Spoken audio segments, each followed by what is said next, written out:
عربی زبان میں عالم دین تشریف فرمائیں، جب دو مرد الجھیں اور ایک مرد دوسرے سے جان چھڑانا چاہے تو کہتے ہیں سر جاؤ راستہ لو، لیکن اگر سامنے عورت کھڑی ہو تو سر نہیں کہا جاتا، پھر کہا جاتا ہے سیری، جاؤ راستہ لو میری جان چھوڑو۔ تو جیسے ہی امام حسن مجتبیٰ سے اس نے کہا کہ آپ نے میری محفل میں میری توہین کی، تو حضرت نے فرمایا کہ ان العرش سریری والاحمد ضمیری وعلی امیری والحسین وزیری والجبریل فقیری وان شئت اقل کثیری، تو بھی انسان بنتا یا تجھے بھی کہوں سیری۔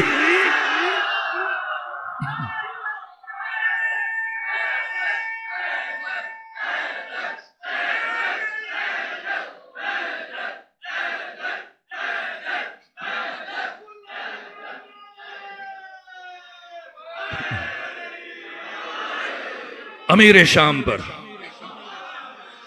شام پر سکتہ طاری ہو گیا، سناٹا طاری ہو گیا کہ ایک لمحے کے لیے بھی زبان ہلا دے اگر تو وہی ہو جائے جو کچھ دیر پہلے ہوا تھا۔ خوف زدہ امیر شام، سب سکوت، خاموشی، سناٹا، لیکن ایسے میں کسی کا ظرف چھلک گیا۔ امیر شام، باقی سب درباری خاموش ہے، لیکن ایک بول اٹھا، کون؟ مروان بن حکم۔ ایک مرتبہ امیر کی خوشنودی حاصل کرنے کے لیے کہا، اے امیر شام، میں آپ کے حوصلے کی داد دیتا ہوں، آپ کے ظرف کی داد دیتا ہوں، آپ کی ہمت اور برداشت کی داد دیتا ہوں کہ آپ نے حسن مجتبیٰ کی اتنی بڑی گستاخی کو برداشت کر لیا۔ اگر آپ کی جگہ میں ہوتا تو ابھی تک حسن مجتبیٰ کا سر اس کے تن سے جدا کر چکا ہوتا۔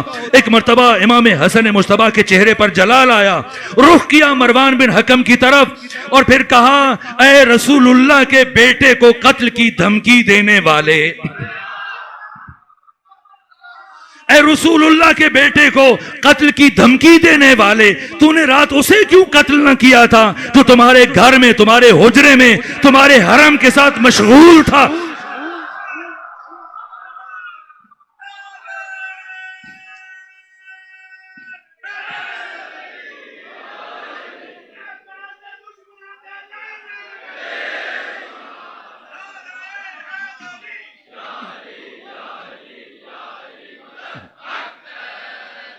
مجھے دربار میں غیرت دکھا رہا ہے، اگر غیرت دکھانی تھی تو رات میں کیوں غیرت نہیں دکھائی؟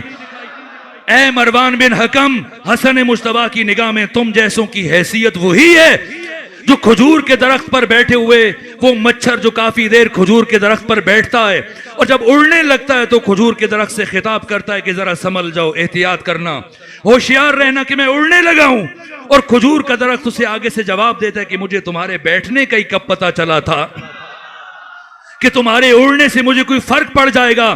اے مروان بن حکم، تجھ جیسے فرد کا اس محفل میں ہونا نہ ہونا حسن کے لیے برابر ہے۔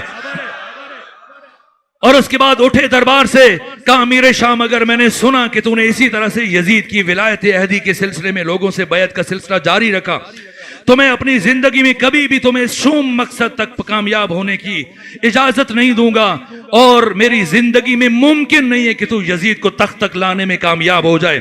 اسی لیے مغیرہ نے، یہاں تک کہ احنف بن قیس نے اسے سمجھایا کہ جب تک حسن مجتبیٰ زندہ ہے ممکن نہیں کہ تو یزید کی ولایت عہدی کو پائے تکمیل تک پہنچا سکے۔ اس لیے امیر شام نے یہ طے کیا کہ اب جیسے بھی ہو امام حسن مجتبیٰ کی زندگی کا چراغ گل کر دیا جائے۔ چنانچہ کئی مرتبہ اس نے امام حسن مجتبیٰ کو زہر دلوایا، لیکن آپ اس کی گزن سے محفوظ رہے، یہاں تک کہ امام حسین علیہ السلام نے بنو ہاشم کے جوانوں کو مامور کیا کہ اب کوئی بھی میرے بھائی حسن مجتبیٰ سے قریب آنے میں کامیاب نہ ہونے پائے، اور اس حفاظتی دستے کا امیر حضرت ابو الفضل عباس کو منسوب کیا، یہاں تک کہ اب کوئی بھی جاسوس جو پہلے آتے تھے شام سے مختلف طریقوں سے، مختلف بہانوں سے امام کو زہر دینے کی کوشش کرتے تھے، جب سب ناکام ہو گئے تو اب امیر شام یہ سوچ رہا ہے، مشورے لے رہے کیا کرے کہ امام حسن مجتبیٰ کی زندگی کا چراغ گل کر دے۔ چنانچہ اس نے اپنے مشیروں سے مشورہ لیا، عمرو ابن عاص سے مشورہ دیا، کیا کرو تم اشعث بن قیس کندی کو منتخب کرو۔ یہ کون ہے اشعث بن قیس کندی؟ قبیلہ کندہ کا سردار، جس کے دو بیٹے، خود اشعث بن قیس کندی شہادت مولا متقیان میں ملوث تھا، جس نے عبد الرحمن ابن ملجم مرادی کو اپنے گھر میں ٹھہرایا تھا اور قطامہ کے ساتھ عبد الرحمن کا رابطہ کروایا تھا، اور اس نے یہ لالچ دیا تھا کہ اگر علی کو قتل کرو گے تو میں تمہارے ساتھ عقد کروں گی۔ یہ اشعث بن قیس کندی جو شہادت علی میں بھی شامل ہے، اس کے دو بیٹے کربلا میں، ایک محمد بن اشعث بن قیس کندی، ایک قیس بن اشعث بن قیس کندی۔ ان دو میں سے ایک وہ لعین ہے جس نے حضرت مسلم ابن عقیل کو دارالامارہ کی چھت سے زمین پر گرایا، اور اس کا دوسرا بیٹا وہ شقی ہے۔ روز عاشور جن 10 افراد نے امام حسین کی لاش اطہر پر گھوڑے دوڑائے، ان میں سے ایک اشعث بن قیس کندی کا بیٹا تھا۔ خود کا کردار، دو بیٹوں کا کردار اسی کی بیٹی ہے جس کا نام ہے جعدہ بنت اشعث۔ امیر شام نے اشعث بن قیس کندی کو پیغام بھیجوایا، اگر تو فرزند رسول حسن مجتبیٰ کو زہر دے دے تو میں اپنے بیٹے یزید کے ساتھ تمہاری بیٹی کا عقد کروں گا، جو مستقبل کا خلیفہ ہے اور مستقبل کا بادشاہ ہے، تو اس کے علاوہ 1,00,000 درہم بھی دوں گا۔ یہاں تک کہ اشعث بن قیس کندی نے اپنی بیٹی جودہ کو آمادہ کیا، اور پھر میرے عزیزو 27 صفر کا وہ دن آیا، اور اگر سنیں تو وہ زہر جو امام حسن کو دینے کے لیے بھیجا گیا، اسے امیر شام نے روم سے منگوایا تھا، اور اس زہر کی خصوصیت یہ لکھی ہے جار اللہ زمخشری نے ربیع الابرار میں کہ اگر اس زہر کا ایک قطرہ ایک تالاب میں پھینک دیا جائے تو اس زہر کے اثر سے اگلے ہی لمحے اس تالاب کے اندر موجود تمام مچھلیاں تڑپ تڑپ کے مر جائیں، اور اگر اس کا ایک قطرہ، معمولی قطرہ، کسی دودھ دینے والے جانور کے تھنوں کے ساتھ لگا دیا جائے تو وہ چند لمحوں کے بعد دودھ کے بجائے خون اتارنا شروع کر دیں۔ یہ زہر روم سے بھیجا گیا۔ فرزند رسول دن بھر حالت روزہ سے تھے، اور جب وقت افطار آیا، مغرب کی نماز پڑھی، عشاء کی نماز پڑھی، گھر تشریف لائے، جعدہ بنت اشعث نے کھجوروں میں بھی زہر شامل کیا، انگور میں بھی زہر شامل کیا، پانی کے گھڑے میں بھی زہر ڈال دیا، تاکہ فرزند رسول جس چیز کی طرف ہاتھ بڑھائیں آپ کی شہادت یقینی ہو جائے۔ فرمایا جعدہ مجھے بہت پیاس لگی ہے، پانی پلاؤ۔ اس نے پانی کا جام بھرا، 2 سے 3 گھونٹ امام حسن مجتبیٰ کے حلقوں میں مبارک میں گئے، لیکن کیفیت بدلنا شروع ہو گئی، چہرے کا رنگ متغیر ہونا شروع ہوا۔ کچھ لمحے کے بعد حسن مجتبیٰ نہیں معلوم کچھ سوچ کر گھر سے چل پڑے، کہاں؟ مسجد نبوی کی طرف۔ اور جب مسجد نبوی میں پہنچے روضہ رسول پر تو اتنا گریہ کیا کہ غش کھا گئے، یہاں تک کہ کچھ لمحوں کے لیے آنکھ لگ گئی اور عالم خواب میں اپنے جد بزرگوار رسول اللہ کو دیکھا۔ پیغمبر فرما رہے تھے حسن مجتبیٰ میں تجھے لینے کے لیے آیا، حسن میں آپ کو لینے کے لیے آیا ہوں۔ کچھ لمحوں کے بعد امام کی آنکھ کھلی، اپنے نانا سے سوال کیا کیا اپنے قبر میں، اپنے پہلو میں مجھے جگہ دے دیں گے؟ قبر رسول سے آواز آئی، اے حسن میں تو آپ کے انتظار کر رہا ہوں، لیکن امت آپ کو یہاں پر آرام نہیں کرنے دے گی۔ بس حسن مجتبیٰ مسجد نبوی سے گھر کی طرف چل پڑے، لیکن عالم یہ کہ اب لڑکھڑا رہے ہیں۔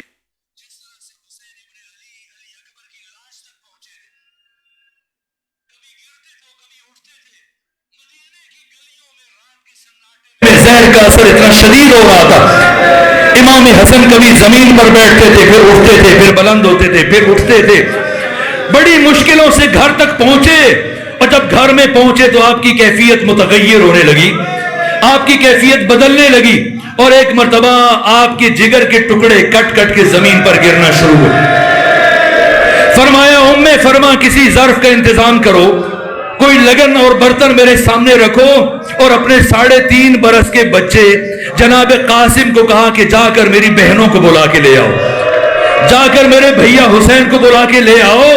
جب جناب قاسم رات کے اس پہر میں چلے، دق الباب کیا، یہ ایسا مرحلہ تھا کہ ثانی زہرا کا دل ٹھٹک گیا کہ کبھی رات کے سناٹے میں اتنے چھوٹے بچے کو بلانے کے لیے نہیں بھیجا گیا، بھیجا جاتا خدا خیر کرے میرا بھیا حسن خیریت سے ہو۔ میرے عزیزوں، ثانی زہرا چلی، اپنی خواہر گرامی کو ہمراہ لیا، ادھر سے امام حسین چلے، جب آئے ایک مرتبہ کیفیت کیا تھی کہ امام حسن کے دہن مبارک سے آپ کے جگر کے ٹکڑے کٹ کٹ کے لگن میں گر رہے. دور سے خواہر گرامی کو آتے دیکھا. ایک مرتبہ ظرف کو چارپائی کے نیچے چھپا دیا. جب ظرف کو چھپایا کہ میری بہن یہ منظر برداشت نہ کر پائے گی, وہی سے ثانیہ زہرا نے جواب دیا, بھیا حسن جو چھپانا چاہ رہے ہیں آپ کی بہن وہ دیکھ رہی ہے, آپ کی بہن وہ دیکھ رہی ہے. اللہ نہ کرے کوئی بہن اپنے بھائی کا وہ حال دیکھے جو ثانیہ زہرا نے حسن مصطفیٰ کا دیکھا. ایک مرتبہ گریے کی صدائیں بلند ہوئی. ام فروہ گریہ کر رہی ہیں, جناب زینب گریہ کر رہی ہیں, ام کلثوم, ساری بیویاں جمع ہوئی, یہاں تک کہ حسین ابن علی گریہ فرما رہے ہیں. جب سب گریہ کر رہے ہیں, ایک مرتبہ امام حسن مصطفیٰ نے اپنے بھائی حسین کی طرف دیکھا اور دیکھنے کے بعد یہ جملہ کہا, اے حسین سب مجھ پر گریہ کریں لیکن آپ مجھ پر گریہ نہ کریں. حسین سب مجھ پر روئیں لیکن آپ مجھ پر نہ روئیں. ایک مرتبہ حسین نے پوچھا, بھیا مجھے کیوں منع کر رہے ہیں؟ فرمایا, لا یومک یومک یا ابا عبداللہ, اے حسین جو آپ کی شہادت کا دن ہوگا وہ ہم میں سے کسی اور کی شہادت کا دن نہیں ہوگا. اے حسین میرے قاسم کو میرے سینے پر لٹا دو.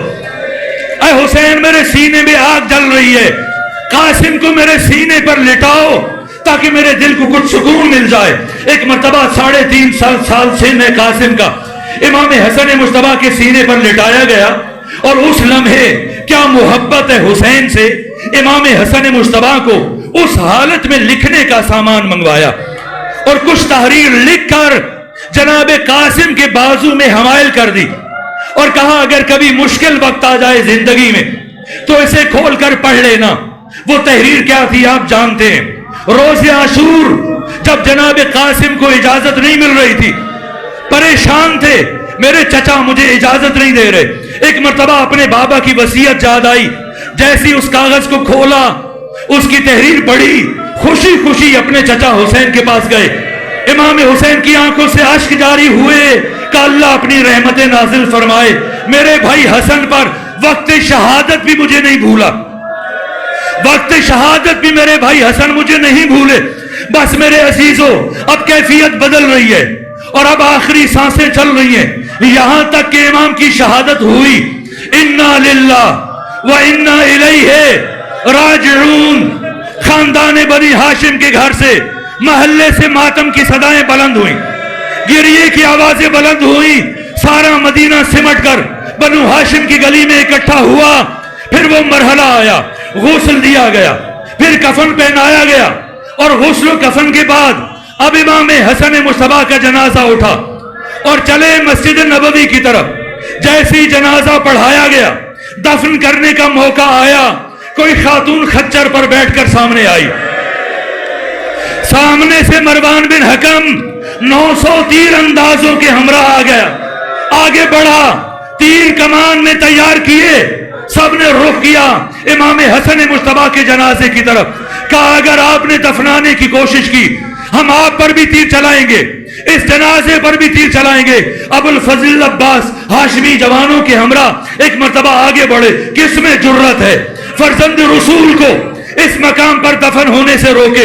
ایک مرتبہ امام حسین نے فرمایا, نا عباس, میرے بھائی حسن کی وصیت ہے, جنگ نہیں ہوگی, اب ہم یہاں پر اپنے بھائی کو دفن نہیں کریں گے, یہ جنازہ جنت البقیع میں لے کے جایا جائے گا, تاکہ جنت البقیع میں دفن کریں گے. لیکن میرے عزیزو بس آخری جملے عرض کر رہا ہوں, جنازہ جنت البقیع میں لے کے جائیں گے, لیکن یہ جنازہ اب جنت البقیع میں نہیں لے جایا جا رہا. کیوں؟ اس لیے کہ اب یہ جنازہ اس قابل نہیں رہا کہ اسے دفن کیا جائے. کیا ہوا؟ اس لیے کہ گھر سے جب یہ جنازہ چلا تھا تو کفن کا رنگ سفید تھا. اب امت نے ایسا اجر رسالت دیا, شبیہ جنازہ کو لے کے آ رہے. میرے عزیزو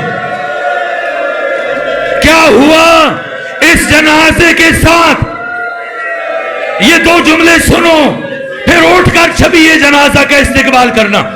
2 جملے سن لو, پھر دیکھنا کیا ہوا اس جنازے کے ساتھ. جب یہ جنازہ گھر سے چلا تھا, کفن کا رنگ سفید تھا، جب واپس آیا کفن کا رنگ سرخ ہو چکا تھا۔ کیوں کفن کا رنگ سرخ ہوا؟ اس لیے کہ 70 سے زیادہ تیر حسن کے جنازے میں پیوست ہوئے، اور جب یہ جنازہ گھر کی طرف چلا، میرے عزیزوں مجھے معاف کرنا، تاریخ انسانی کا پہلا جنازہ ہے جو گھر سے نکلنے کے بعد دوبارہ گھر کی طرف واپس آ رہا ہے۔ اور جیسے ہی لوگوں کے شور کی آواز سنی، ثانیہ زہرا نے فرمایا، ارے فضا، میرا کلیجہ منہ کو آ رہا ہے، ارے یہ کیسا شور ہے؟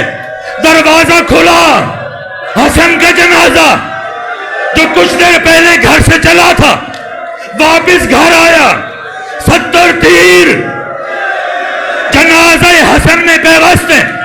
میرے عزیزوں مجھے معاف کرنا، ایک طرف حسین بیٹھے، دوسری طرف زینب بیٹھی، حسن کے جنازے سے تیروں کو نکالا۔ آخری جملہ، حسن کے جنازے سے تیروں کو نکالا۔ یہ 50 ہجری ہے، پھر 11 سال گزرنے کے بعد 61 ہجری میں 11 محرم کو جب یہی بی بی مشکلوں سے ناکے پر سوار ہوئی، ایک مرتبہ جیسے ہی پتھروں کا ڈھیر آیا، اس بی بی نے خود کو اونٹ کی بلندی سے زمین پر گرایا۔ ارے کیوں گرایا؟ ثانیہ زہرا نے پتھروں کے ڈھیر پر کونیوں سے پتھروں کو ہٹانا شروع کیا، کونیوں سے پتھروں کو ہٹایا۔